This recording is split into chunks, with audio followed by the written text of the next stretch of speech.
അപ്പോൾ നമ്മുടെ 5126 അവിടെ ലോഡഡായിട്ട് കിടപ്പുണ്ട്. അപ്പോൾ ഇതവിടെ പോയി ഡ്രോപ്പ് ചെയ്തിട്ട് നമുക്ക് എടുത്തുകൊണ്ട് പോവാം. അപ്പോൾ ഞാൻ പറഞ്ഞു അമറിന്റെ ഓഫീസ് ഏതാന്ന് ചോദിച്ചു. അപ്പോൾ ഈ 2 സ്റ്റേബിൾ അമർ, ഈ 2 ടേബിൾ പ്രീത്.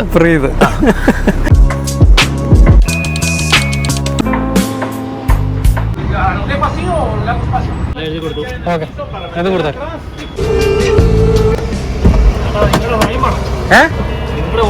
വിദ്യാഭ്യാസം സൈൻ ചെയ്യാൻ പറ്റുന്ന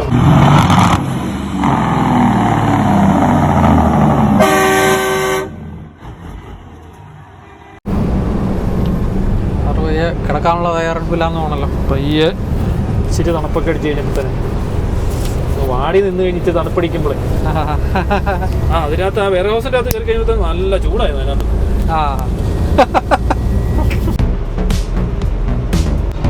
ലോസ് ആഞ്ചലസിൻ്റെ വൈകുന്നേരത്തിരക്ക് തുടങ്ങി കേട്ടോ. ഒടുക്കത്തെ തിരക്കെന്ന് പറഞ്ഞാൽ ഒടുക്കത്തെ തിരക്ക്. പക്ഷേ നത്തിങ് സർപ്രൈസിങ്. ഇതെല്ലാം പ്രതീക്ഷിച്ചുകൊണ്ടാണല്ലോ നമ്മളിങ്ങോട്ട് വരുന്നത്.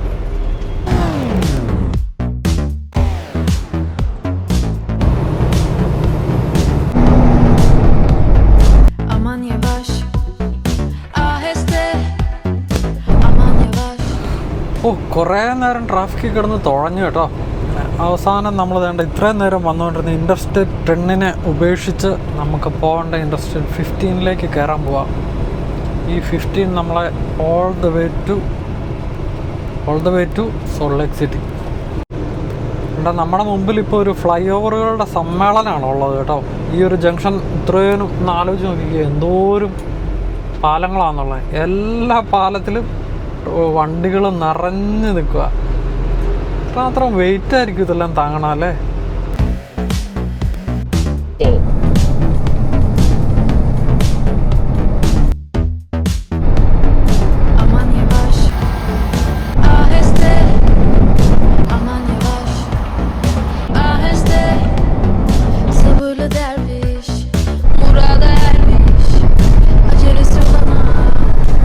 നമ്മുടെ സമയം രാത്രി 11 മണിയായിട്ടോ. വിശന്നിട്ട് ഒരു രക്ഷയില്ല. അതുകൊണ്ട് വേണ്ട ഒരു ലൗസല്ല, ഒരു ഷെല്ല് പെട്രോൾ പമ്പ് കണ്ടു. അതാണ് അനുബന്ധിച്ച് ഇച്ചിരി പാർക്കിംഗ് ഉണ്ട്. ഇടയ്ക്ക് നമ്മൾ ഈ റൂട്ടിൽ വരുമ്പോഴത്തേക്ക് ഇവിടെയൊക്കെ നിർത്താറുള്ളതാണ്. അപ്പോൾ പ്രോപ്പറായിട്ട് ലൗസിൽ നിർത്തി ഫുഡ് കഴിക്കേണ്ടിരുന്നത് എന്നാന്ന് ചോദിച്ചു കഴിഞ്ഞാൽ, നമുക്ക് നമ്മുടെ ലോഡിൻ്റെ സേഫ്റ്റിക്ക് വേണ്ടിയിട്ട് നമുക്ക് ബ്രോക്കറിൻ്റെ ഇൻസ്ട്രക്ഷനുണ്ട്. ലോഡ് പിക്ക് ചെയ്ത ആ ഒരു ലൊക്കേഷനിൽ നിന്ന് 270 കിലോമീറ്ററെങ്കിലും മിനിമം മാറാതെ നമ്മൾ നിർത്തരുത്. അതുകൊണ്ടാണ് നമ്മളിവിടം വരെ ഓടിച്ചിരുന്നു വന്നത്.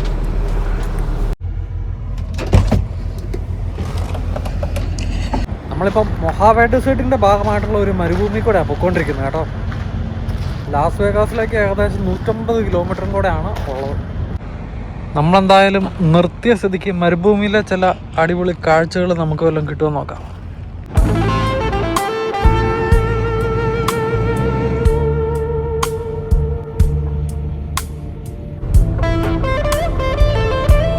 നിങ്ങൾ സമയവും ടെമ്പറേച്ചറും കൂടെ ഒന്ന് നോക്കിക്കേ. സമയം രാത്രി 11:15. നമ്മുടെയാണെന്ന് വിചാരിക്കാം 3 മണിക്കൂർ പുറകിൽ. അപ്പോൾ വൈകിട്ട് 8:15. ടെമ്പറേച്ചർ വേണ്ട 44 ഡിഗ്രി സെൽഷ്യസ് ആയിട്ടോ. Literally 44 degree Celsius. അതായത് ഇപ്പോൾ നമ്മൾ വിഷ്വൽസ് എടുക്കാൻ വേണ്ടി പുറത്തിറങ്ങിയപ്പോഴത്തേക്കും നമ്മുടെ നാട്ടിലൊക്കെ ഈ അടുപ്പിൻ്റെ സൈഡിൽ നിൽക്കുമ്പോൾ ഉള്ള ചൂടുണ്ടല്ലോ, അതുപോലത്തെ ചൂട്. ലോക്കൽ ടൈം രാത്രി 10:15 കേട്ടോ. നമ്മളിപ്പോൾ ലാസ് വേഗാസ് നഗരത്തിലാണുള്ളത്. ലാസ് വേഗാസ്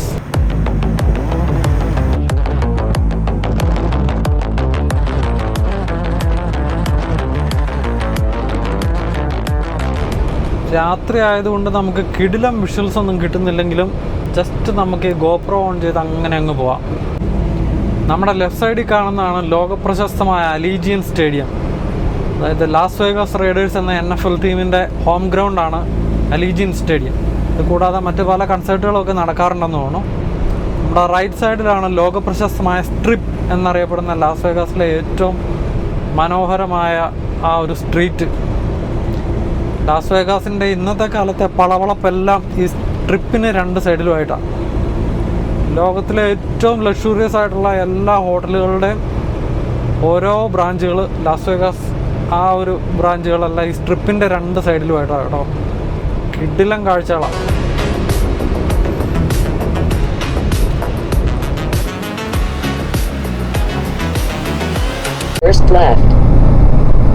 അങ്ങനെ ഫൈനലി നമ്മുടെ സമയം 3:30 കേട്ടോ.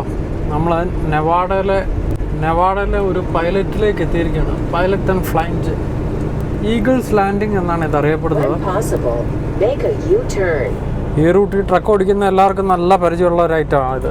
ഇഷ്ടംപോലെ പാർക്കിംഗ് സ്പേസ് ഒക്കെ ഉണ്ടായിട്ട് ഉള്ള എല്ലാവരും തന്നെ നിർത്തുന്ന ഒരു സ്ഥലമാണ് ഇത്. നമുക്ക് ഇവിടെ നിർത്തി നമ്മുടെ ദേവസ്യാച്ചനെ വിളിക്കാം.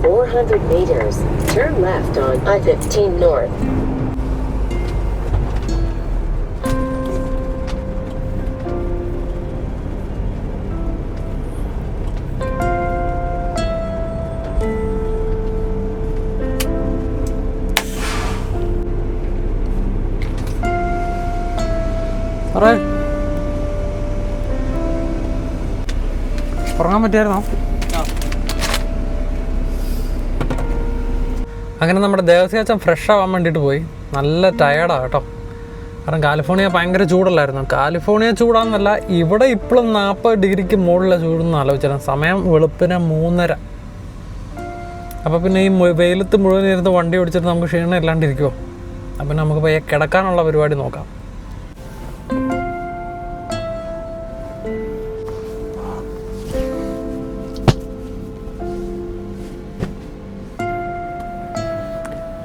അങ്ങനെ തന്നെ നമ്മുടെ കിടക്കാനുള്ള സെറ്റപ്പ് എല്ലാം റെഡി ആയിട്ടുണ്ട്. നമ്മുടെ ദേവസ്യാച്ചൻ പല്ലൊക്കെ തേച്ച് ഫ്രഷ് ആയിട്ട് വന്നിട്ടുണ്ട്. ഒടുക്കത്തെ ചൂടാ സാറേ. 40 ഡിഗ്രിക്ക് മുകളിലാന്ന് ആലോചിച്ചോണം രാത്രിയിൽ. ശരിക്കും കിടക്കാൻ പോകാന്നൊക്കെ ഒരു ഫ്ലോയിൽ പറഞ്ഞാൽ കേട്ടോ. ഈ ഒരു സമയത്താണ് നമ്മൾ എഡിറ്റ് ചെയ്യാൻ പോകുന്നത്. ഒരു 2-2.5 മണിക്കൂർ വരെ ഇരുന്ന് എഡിറ്റ് ചെയ്യും, വീഡിയോ അപ്ലോഡ് ചെയ്യാനിടും, നേരെ കിടന്നുറങ്ങും. അപ്പം അതൊക്കെയാണ് നമ്മുടെ ഇന്നത്തെ വിശേഷങ്ങൾ. നമ്മുടെ ദേവസ്യാച്ചൻ വണ്ടി എടുക്കട്ടെ. അടിപൊളി വിശേഷങ്ങളൊക്കെ ആയിട്ട് നമുക്ക് നാളത്തെ വീഡിയോയ്ക്കൂടെ വീണ്ടും കാണാം. അതുവരെയൊക്കെ എല്ലാവർക്കും ബൈ.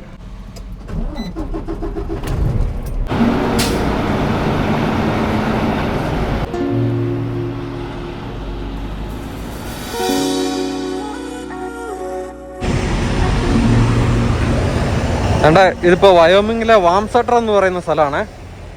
നമ്മൾ രാവിലെ എണീറ്റ് ഒന്ന് പല്ലൊക്കെ തേച്ച് വരുമ്പോഴത്തേക്കും നമ്മുടെ ദേവസ്യാച്ചൻ ഫ്യൂവൽ അടിക്കാൻ വേണ്ടിയിട്ടുള്ള ഓട്ടപ്പാച്ചില്ല. പമ്പ് വർക്ക് ചെയ്യണില്ല. അപ്പോൾ അകത്ത് പോയി ഓതറൈസ് ചെയ്തിട്ട് വേണം നമുക്കിനി ഫ്യൂവൽ അടിക്കാൻ വേണ്ടി.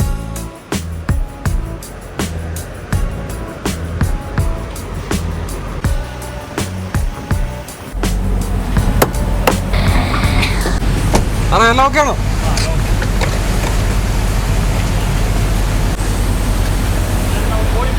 ആയിക്കോട്ടെ. വണ്ടി കയറ്റി തരണോ? ആ, ഞാൻ പെട്ടെന്ന് വരികയല്ലേ? ആ, കയറ്റിട്ടേ. ആയിക്കോട്ടെ.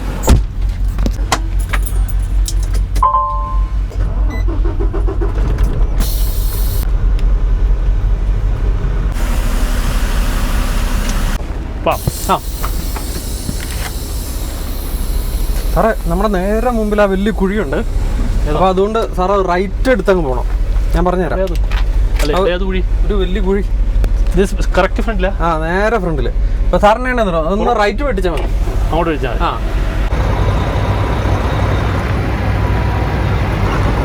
ഈശ്വര, ഈ സൈഡ് കറക്റ്റ് അല്ല. ബൈക്ക് ചിലപ്പോൾ കയറിയതായി. ബൈക്ക് കയറിയതാ. അത് ഞാൻ ഈ സൈഡ് കുറച്ചുകൂടെ. ഇനി അടുത്തത് വലിയ കുഴിയാണ്.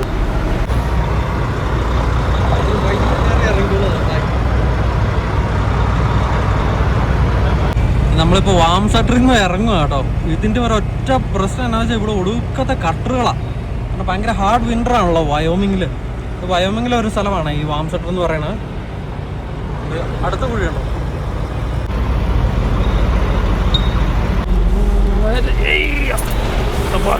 കുഴി ചാടിയില്ല. ചെറിയ കുഴി ചാടി. നമുക്കിത് ചെറിയ കുഴിയാന്ന് തോന്നും വീഡിയോക്ക് അത് കേട്ടോ. പക്ഷേ ശരിക്കും നേരിട്ട് നോക്കുമ്പോഴത്തേക്കും വലിയ കുഴിയാണ്. കാരണം നമ്മുടെ ഈ ഫ്രണ്ടിലൊക്കെ ക്ലിയറൻസ് കുറവല്ലേ, അതുകൊണ്ട് ബമ്പറിനൊക്കെ ഭയങ്കര ഡാമേജ് കിട്ടും. അതുകൂടാതെ കോമ്പണൻസ് എല്ലാം അങ്ങ് നിലത്തായിരിക്കുന്നത്. അതെ, ഓരോന്നിന്റെയൊക്കെ അതൊക്കെ എങ്ങാനും തട്ടിയാ പൊട്ടിക്കോട്ടെ എന്നുള്ള രീതിയിൽ. അതെ, മറ്റേ നമ്മൾ ഇന്നാളെ കുത്തി പൊട്ടിച്ച സാധനം, അതൊക്കെ ചെറിയ ഇടി ഇടിച്ചാൽ മതി. ഓയിൽ പാൻ അങ്ങ് നിലത്തായിരിക്കുന്നത്. റോഡ് നോക്കിക്കോ, ലൈനും വല്ലതും വരുന്നുണ്ടോ? ഇല്ല, പോട്ടെ.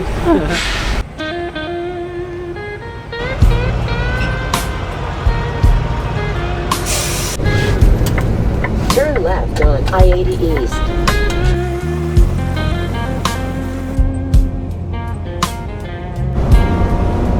മറ്റേ സ്കൂളിലൊക്കെ പഠിപ്പിക്കുന്ന ആദ്യമേ സാറുമാർ തുടങ്ങുന്ന പോലെ തുടങ്ങിക്കോന്നില്ല.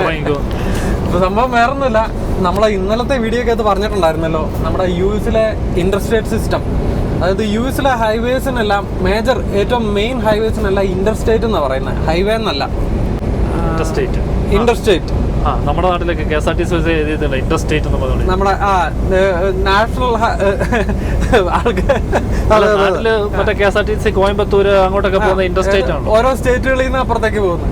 പക്ഷെ നമ്മുടെ നാഷണൽ ഹൈവേ എന്ന് പറയുന്നതിന് സമാന്തരമായിട്ടുള്ള പേരാണ് ഇന്റർസ്റ്റേറ്റ്.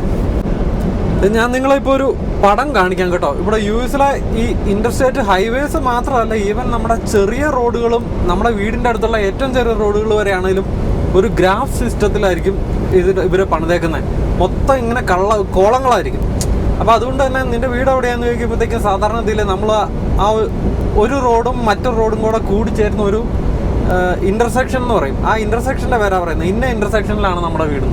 അപ്പോൾ നമുക്ക് എല്ലാ ഇതും ഇപ്പം നമുക്ക് GPS ഇല്ലാതെ ഒരു റോഡിനെ കണക്ട് ചെയ്യാൻ എളുപ്പമാണ്. ഇപ്പം നമ്മൾ ഉദാഹരണം പറഞ്ഞു കഴിഞ്ഞാൽ ഒരു ബൊവേഡ് ആൻഡ് ചിങ്കൂസി, നമ്മുടെ അവിടുത്തെ നാട്ടിലെ ഒരു കാര്യം പറഞ്ഞ കേട്ടോ. നാട്ടിലെന്ന് പറഞ്ഞാൽ നമ്മുടെ വീടിൻ്റെ അടുത്തുള്ള എൻ്റെ അറിയാല കാര്യം. അപ്പോൾ എങ്ങനെയാലും നമുക്ക് തപ്പി ഇന്ന റോഡ് കഴിഞ്ഞാൽ ബൊവേഡ് എന്ന് പറഞ്ഞ ഒരു റോഡ് ഉണ്ടെന്നറിയാം.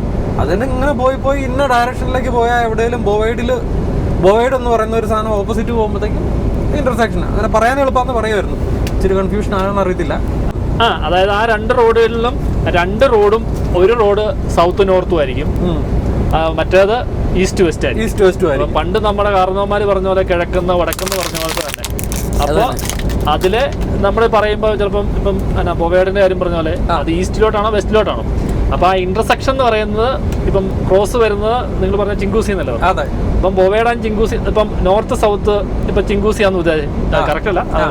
അപ്പം എതിരെ മനസ്സിലാക്കാനുള്ള കാര്യത്തിനാ പറയുന്നത്. എതിരെ വരുന്നത് മറ്റേ ഈ പറഞ്ഞ മറ്റേ റോഡും. അപ്പൊ ഇപ്പൊ നമ്മൾ അതിന്റെ അടുത്തവിടെയാ താമസിക്കുന്നെങ്കിൽ നമ്മൾ പറയുന്നതെങ്കിൽ ആ ഒരു ഇന്റർസെക്ഷൻ രണ്ടിന്റെയും പേര് കൂട്ടി പറയുമ്പോൾ ചിങ്കൂസി ആൻഡ് ബൊവേഡ്. അപ്പൊ അതിന്റെ ഏത് ഭാഗത്തായിട്ട് പറയുമ്പോൾ ആ ഒന്നുകൂടെ വ്യക്തമായിട്ട് പറയാം, അതിന്റെ ഈസ്റ്റും വെസ്റ്റും പറയാം. ഇന്റർസെക്ഷൻ കഴിഞ്ഞ് വെസ്റ്റ് സൈഡിൽ എന്ന് പറയാം, വെസ്റ്റ് സൈഡിലോട്ട് അല്ലെങ്കിൽ ഈസ്റ്റ് സൈഡിലോട്ട് അങ്ങനെയും പറയാം. അതായത് നമ്മുടെ വീടിന്റെ അടുത്തുള്ള പ്രദേശം, നമ്മളിപ്പോ പറയാം നമ്മുടെ വീടിന്റെ അടുത്തുള്ള ഒരു പെട്ടിക്കടയുണ്ട്, ഒരു കവലയുണ്ട്. ആ കവല എന്ന് പറയുന്ന പോലെ എല്ലാ റോഡുകളും ഒരു കുരിശ് പോലെ എവിടെയെങ്കിലും വെച്ച് സന്ധിക്കും. അവരങ്ങനെയാണ് ചെയ്തേക്കുന്നത്. അപ്പം യുഎസിന്റെ കാര്യം പറയുവാണെന്നുണ്ടെങ്കിൽ ഇവിടുത്തെ ഹൈവേസിനെ 3 രീതിയിലാണ് നമ്പർ ചെയ്തേക്കുന്നത്. ഒന്ന് നമ്മുടെ നേരത്തെ പറഞ്ഞ പോലെ ഇരട്ട സംഖ്യകളിൽ ഇന്റർസ്റ്റേറ്റ് ഹൈവേസ്. ഇപ്പൊ നമ്മൾ ചെറിയ റോഡുകളുടെ കാര്യം പറയുന്നില്ല കേട്ടോ, നമ്മൾ മുഴുവൻ ഹൈവേകളുടെ കാര്യമായിരിക്കും പറയുന്നത്. അപ്പം അതിന് ഇരട്ട സംഖ്യ എന്ന് പറഞ്ഞാൽ ഈവൻ നമ്പേഴ്സിലും മറ്റേത് ഓഡ് നമ്പേഴ്സിലും, അങ്ങനെ 2 ഡിജിറ്റ് മാത്രമുള്ള കുറേ ഹൈവേകളുണ്ട്. അതുകൂടാതെ 3 ഡിജിറ്റ് ഉള്ള ഹൈവേകളുണ്ട്. ഇപ്പോൾ 495, 295 എന്നൊക്കെ പറയുന്ന പോലെ. നമ്മുടെ ഹൈവേയുടെ കഥയെല്ലാം കേട്ട് തല ചകിടിച്ചെങ്കിൽ അത് മനസ്സിലാക്കാൻ വേണ്ടി എളുപ്പത്തിലൊരു സെറ്റപ്പ് കാണിച്ചു തരാം കേട്ടോ. വേണ്ട, ഇത് അമേരിക്കയാണെന്ന് വെച്ചു. വേണ്ട, ഇങ്ങനെ പോകുന്ന കുറച്ച് ഹൈവേകളുണ്ട്. ഇതാണ് 10, 70, 80, 90 അങ്ങനെ പറയുന്ന ഹൈവേകൾ.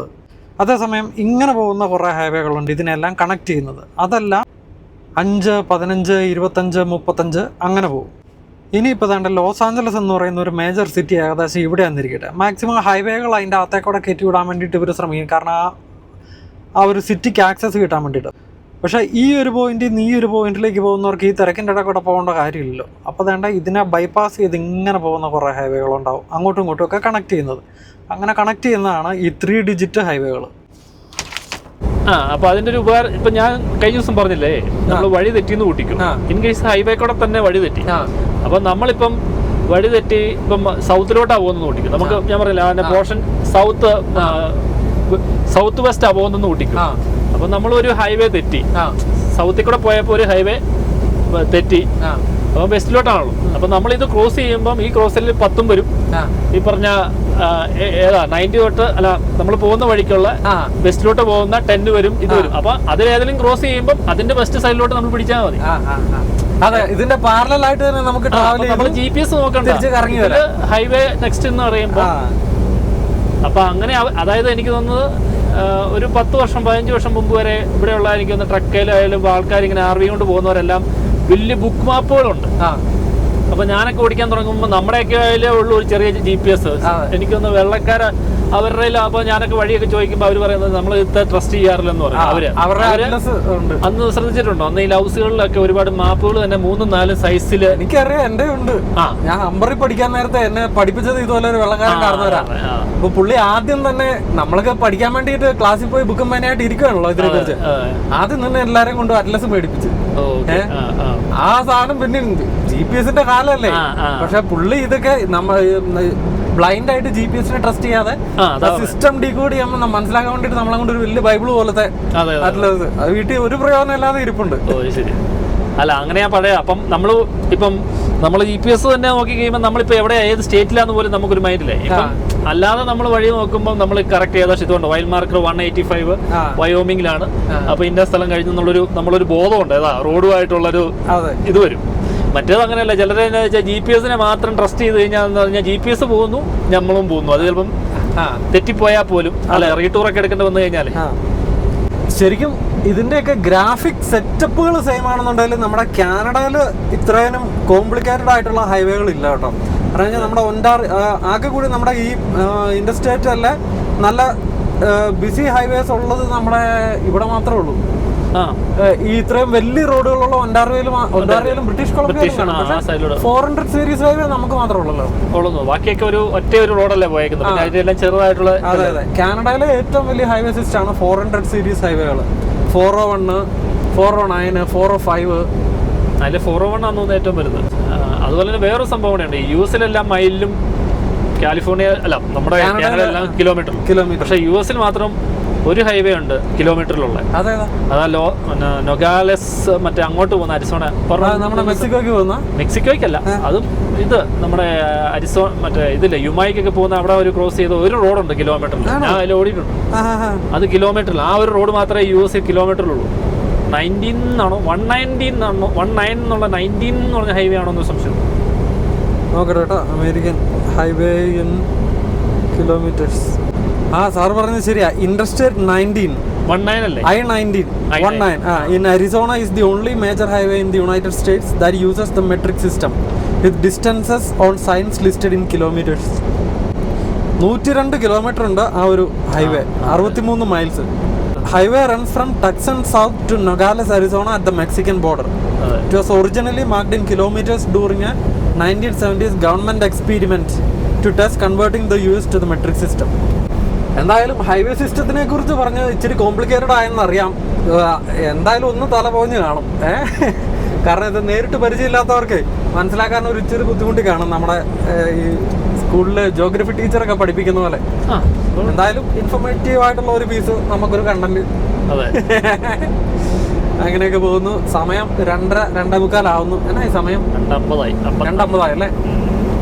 നമുക്ക് പോയി ഫുഡൊക്കെ കഴിച്ചിട്ട് വരാം. നമ്മൾ തീർച്ചയായിട്ടും വണ്ടി ഓടിക്കട്ടെ. നിങ്ങൾ പറഞ്ഞ പശുവിനെ ചേരുന്ന മതില്, പശുവിനെ ചേരുന്ന മതില് സെറ്റപ്പ് ആയിട്ടോ. എപ്പോ വേലി കണ്ടാലും പൊന്ന് സാറേ, ഇനി കാറ്റടിക്കുമ്പോ പശു അത് ചാരി നിൽക്കുന്ന ഞാൻ കാണിച്ചു തന്നിട്ടേ അടുത്ത കാര്യമുള്ളൂ. ഓർഡറും എല്ലാം ക്ലിയർ ആയോ സാറേ? അറിയാവോ? അല്ല, ഞാൻ പറഞ്ഞു ഞാൻ ഇന്നാള് ഇവിടെ കാലിഫോർണിയയില് ഇതുപോലെ ലേബർ വന്നപ്പം ഞങ്ങളൊരു ഇത് ബർഗറിന്റെ ഒരു കടയാ. അപ്പൊ അത് റൺ ചെയ്യുന്ന മറ്റേ മെക്സിക്കോക്കാരനാണ് കേട്ടോ. അപ്പൊ അവിടെ ഇങ്ങനെ ഒരു അമ്മച്ചി ഇച്ചിരി ഇച്ചിരി ഒരു 10-65 വയസ്സ് ഇപ്പൊ അവിടെ നിന്നല്ല ഇറങ്ങി വന്നേ. സാറേ ഒരു മിനിറ്റ് പറയില്ലേ. ഞങ്ങൾ പറഞ്ഞോണ്ടിരിക്കുന്നത് ആ പോണ ട്രക്കുകാരനുണ്ടല്ലോ, ഇതിപ്പോ എന്താണ്ട് നമ്മുടെ ഹൈവേ വർക്ക് സോൺ ആയിരുന്നല്ലോ, ഒറ്റ ഇതേ ഉണ്ടായിരുന്നുള്ളൂ.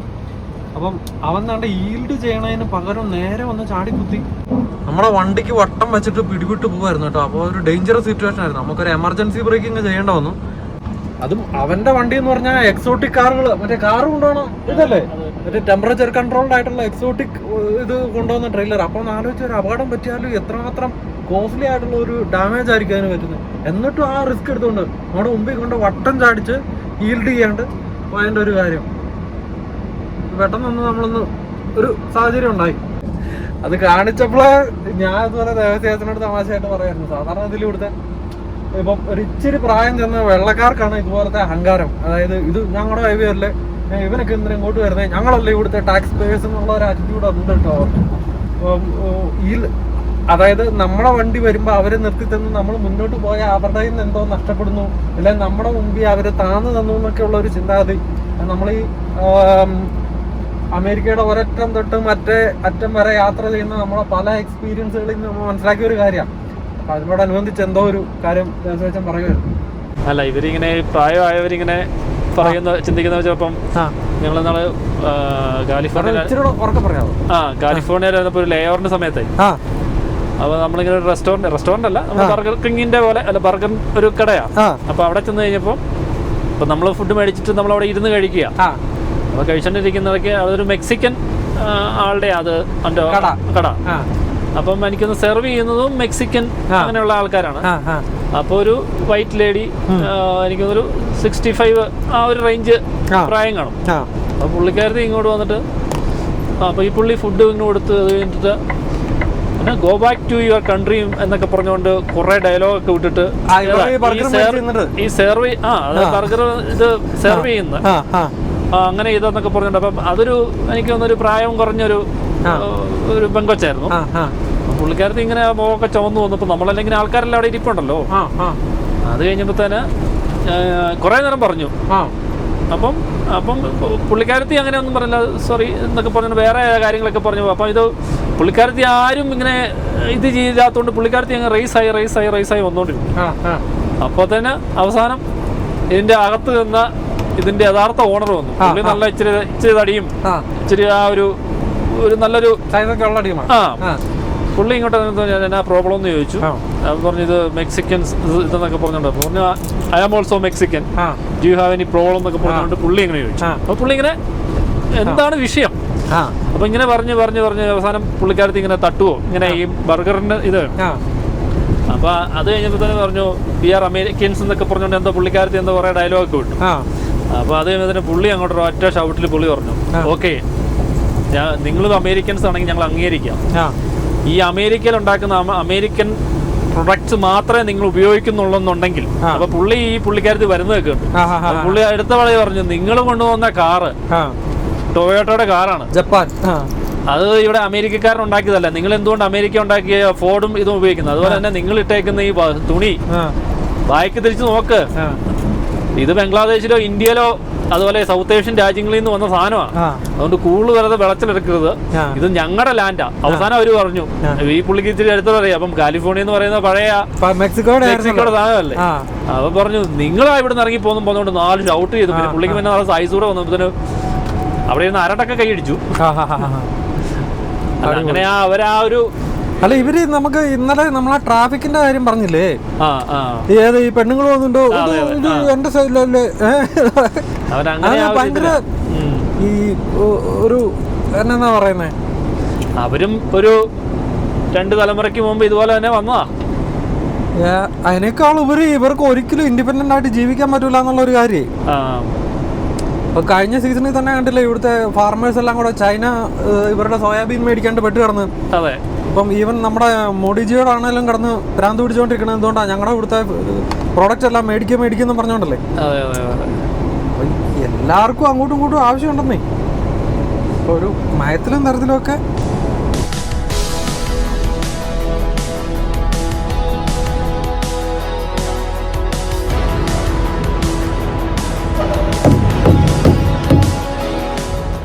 വണ്ടിയൊക്കെ ഓടിച്ച് നമ്മൾ സിംഗ്ലെയർ എന്ന് പറയുന്ന ഒരു സ്ഥലത്ത് എത്തി കേട്ടോ. വയോമിങ്ങിൽ തന്നെയാണ്, നല്ല ഡെസേർട്ടഡ് ആയിട്ടുള്ള ഒരു ഏരിയ ആണ് സിംഗ്ലെയർ. സിംഗ്ലെയറിൽ ഇഷ്ടംപോലെ പെട്രോളിയൊക്കെ കിട്ടുന്ന ഒരു സ്ഥലമാണ്, ക്രൂഡ് ഓയിൽ. സിംഗ്ലെയറിൻ്റെ ഒരു റിഫൈനറി ഒക്കെ ഉണ്ട്. നമ്മൾ ഇടയ്ക്ക് ഇവിടെ നിർത്താറുള്ളതാ. ടയറെല്ലാം ചെക്ക് ചെയ്തു, ട്രെയിലറിന് ഡാമേജ് ഇല്ല, വണ്ടിക്ക് ഡാമേജ് ഇല്ല. നമുക്ക് വണ്ടി എടുത്ത് പോയേക്കാം. കാര്യം നമ്മൾ വണ്ടിയെല്ലാം ചെക്ക് ചെയ്തു എന്നുണ്ടെന്നുണ്ടെങ്കിലും നമുക്കത് റിപ്പോർട്ട് ചെയ്യണ്ടേ. റിപ്പോർട്ട് ചെയ്യാതെ വണ്ടി എടുക്കാൻ പറ്റില്ലല്ലോ. നമ്മുടെ വീഡിയോസ് സ്ഥിരമായിട്ട് കാണുന്നവർക്ക് അതിനെക്കുറിച്ച് അറിയാം. പക്ഷെ ഇതിനാണ് വർക്ക് ഫ്ലോ എന്ന് പറയുന്നത്. അതിൻ്റെ അകത്ത് നമ്മൾ tractor inspected, trailer inspected, trailer 2 ഇല്ല, ട്രെയിലർ 3 ഇല്ല, defects found no, type of inspection on route inspection, vehicle safe to operate ആണോ എന്ന് യെസ് എന്ന് അടിച്ചു. അപ്പോൾ നമ്മൾ അപ്രൂവ് ചെയ്തു വെഹിക്കിൾ പുറത്തിറക്കാൻ ഓക്കെ ആണ്. CT പാറ്റ് ചെക്ക് ചെയ്തു, ഐ അഗ്രി, സബ്മിറ്റ്. അപ്പോൾ നമുക്ക് എപ്പോഴും ഈ ഒരു സാധനം ചെയ്തിട്ടേ വണ്ടി എടുക്കാൻ പറ്റുള്ളൂ. അതുകൊണ്ട് തന്നെ വണ്ടി എടുത്ത് കഴിയുമ്പോഴത്തേക്കും അയ്യോ ബ്രേക്ക് പൊട്ടിയത് ഞാൻ കണ്ടില്ല, ടയർ പൊട്ടിയത് ഞാൻ കണ്ടില്ല എന്ന് പറഞ്ഞു കഴിഞ്ഞാൽ അങ്ങനെയൊന്നും പറയാൻ പറ്റില്ല. അപ്പോൾ അതൊന്നും അറിഞ്ഞില്ല കേട്ടില്ല എന്നൊക്കെ പറഞ്ഞു കഴിഞ്ഞാൽ നമ്മളെപ്പോൾ പിടിച്ച് ജയിലിലിട്ടെന്ന് ചോദിച്ചാൽ മതി. പിന്നെ പരോളായി, വക്കീലായി, കോടതിയായി, ജീവിതം സത്യം. പിന്നെ ജീവിതം തിരക്കായി, രസകരമായി. അതെ.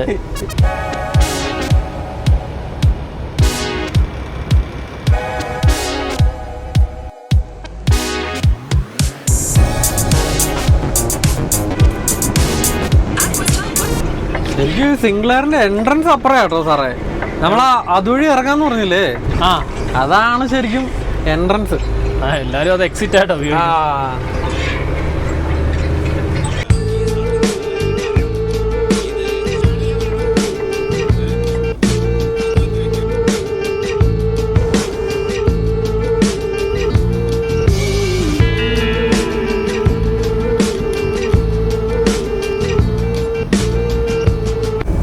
നമ്മളങ്ങനെ നമ്മുടെ യാത്ര കണ്ടിന്യൂ ചെയ്ത് വയോമിങ്ങിലെ ലാർമി എന്ന് പറയുന്ന ഒരു സ്ഥലമൊക്കെ എത്തി കേട്ടോ.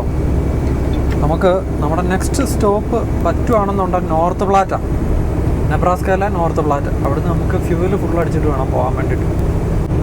ഇവിടുത്തെ ഈ ഒരു മൗണ്ടൻ റേഞ്ച് നമ്മൾ പല പ്രാവശ്യം പറഞ്ഞിട്ടുണ്ട്, ഒരു അടിപൊളി റേഞ്ചാണ് കേട്ടോ. ആ ലെഫ്റ്റിലെ ആ ഒരു റോക്കിൻ്റെ കളറൊക്കെ കണ്ടോ, നമ്മുടെ ചെങ്കല്ലിൻ്റെ കളറാണ്. പക്ഷെ എന്നാൽ ചെങ്കല്ലാണോ എന്ന് ചോദിച്ചാൽ ചെങ്കല്ലല്ല, പാറക്കല്ലിൻ്റെ ടെക്സ്ചറും സെറ്റപ്പും ഒക്കെ. അതോടൊപ്പം തന്നെ നമ്മുടെ മുമ്പിൽ ആ ഒരു ഗ്രീനറി പോലെ കാണുന്നതൊക്കെ നല്ല പൈൻ മരങ്ങളാണ്. കിടിലനൊരു റൂട്ടാണ്.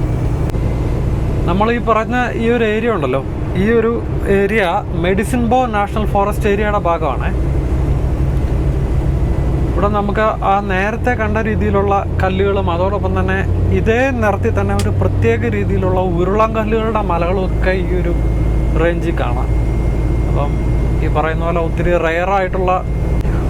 റയറായിട്ടുള്ള കുറേ കല്ലുകളും അതോടൊപ്പം തന്നെ മരങ്ങളും ചെടികളും ഒക്കെ ഇവിടെ കാണുമായിരിക്കും.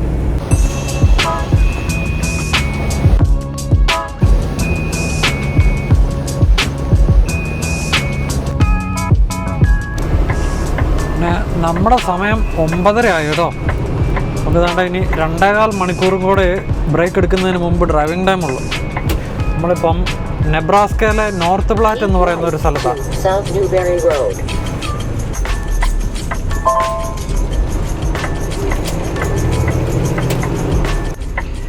നോർത്ത് പ്ലാറ്റിലെ ലൗസിൽ പണി നടക്കാൻ തുടങ്ങിയിട്ട് കുറേ നാളായി കേട്ടോ. അതുകൊണ്ട് നമുക്ക് പ്രോപ്പറായിട്ടുള്ള വാഷ്റൂമോ സൗകര്യങ്ങളോ ഒന്നും ഇവിടെ ഇല്ല, എല്ലാം ടെമ്പററി സെറ്റപ്പാണ്.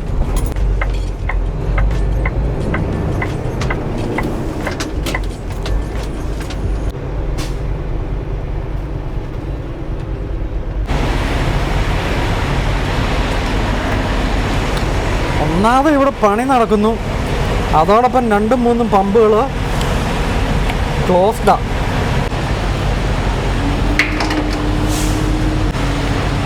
എന്തായാലും സോൾട്ട് ലേക്ക് സിറ്റിയുടെ കയറ്റമൊക്കെ കയറി ഇവിടെ മുകളിലേക്ക് എത്തിക്കഴിഞ്ഞ് കഴിഞ്ഞപ്പോഴത്തേക്കും ടെമ്പറേച്ചറിൽ ഒരു വലിയ മെച്ചമുണ്ട്. ഇന്നലെ രാത്രി ആയപ്പോൾ 40 മുകളിലല്ലായിരുന്നു ടെമ്പറേച്ചർ. ഇവിടെ 35 ഡിഗ്രി ആ ഒരു റേഞ്ചിലാണ് ഇപ്പോൾ പോയിക്കൊണ്ടിരിക്കുന്നത് കേട്ടോ. 2 മഴ പെയ്താൽ തണുക്കാനുള്ളതേ ഉള്ളൂ.